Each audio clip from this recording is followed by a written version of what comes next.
नमस्कार शेतकरी बांधवांनो, पाठीमागे जे फ्लावर पीक बघताय निश्चितच चांगल्या पद्धतीमध्ये ड्रिप शेड्यूल केलेलं आहे। जिगचॅक पद्धतीमध्ये लागवड आहे। एकरी साधारणपणे 22 ते 23,000 रुपये या ठिकाणी बसलेली आहे। तर या ठिकाणी सर्वात जास्त प्रादुर्भाव आता उष्णता असल्यामुळे या ठिकाणी पांढऱ्या माशीचा प्रादुर्भाव जाणवतोय।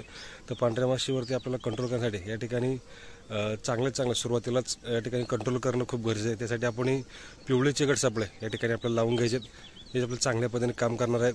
पिवळे चिकट सापळे लावा, त्याचबरोबर निळे चिकट सापळे सुद्धा आपण या ठिकाणी लावू शकता। या असणारे रसशोषक किडे असतील, पांढरी माशी आहे, मावा आहे, तुडतुडा आहे, त्याच्यावरती काम करणार आहे।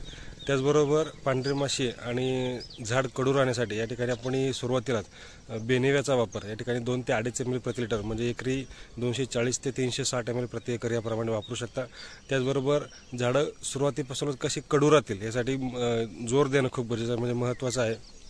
त्यासाठी मार्केटमध्ये भरपूर प्रकारचे नीम ऑइल मार्केटमध्ये उपलब्ध आहे। त्यातल्या त्यात ॲग्रोमिक्सचा कंपनीचं जे बायोबिटर आहे खूप कडू आहे, ते वापरा। 1 ml प्रति लिटर याप्रमाणे आहे आणि कॉस्टिंगसुद्धा खूप कमी आहे।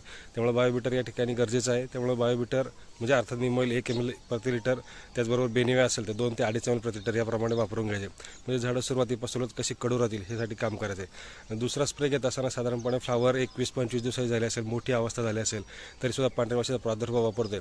तर निश्चितच या ठिकाणी आपल्याला BASF कंपनीचं जे सेपिना आहे खास पांढऱ्यासाठी आहे, पांढऱ्या माशीसाठी आहे, ते सुद्धा आपण या ठिकाणी चांगल्या पद्धतीमध्ये वापरू शकता, त्याचा स्प्रे करू शकता। म्हणजे हे 2 कंटिन्युटी स्प्रे आहे ते आपल्याला करा। त्याचबरोबर सुरुवातीच्याच अवस्थेमध्ये खालून या ठिकाणी नीम ऑइल जरी सोडलं तरीसुद्धा फायदेशीर आहे, कारण झाड पूर्णपणे कडू राहणार आहे। त्याचबरोबर या ठिकाणी खालून ॲक्ट्रा, त्याचबरोबर कुठंतरी दिसत असेल तर 22 सुद्धा आपण या ठिकाणी सोडू शकता। अशा पद्धतीमध्ये जर हे नियोजन केलं तर त्याचा फायदा आपल्याला 100% होणार आहे। याच्यातच ही माहिती आवडली असेल तर व्हिडिओला लाईक करा, शेअर करा आणि आपल्या शेतकरी बांधवांना पाठवा। धन्यवाद।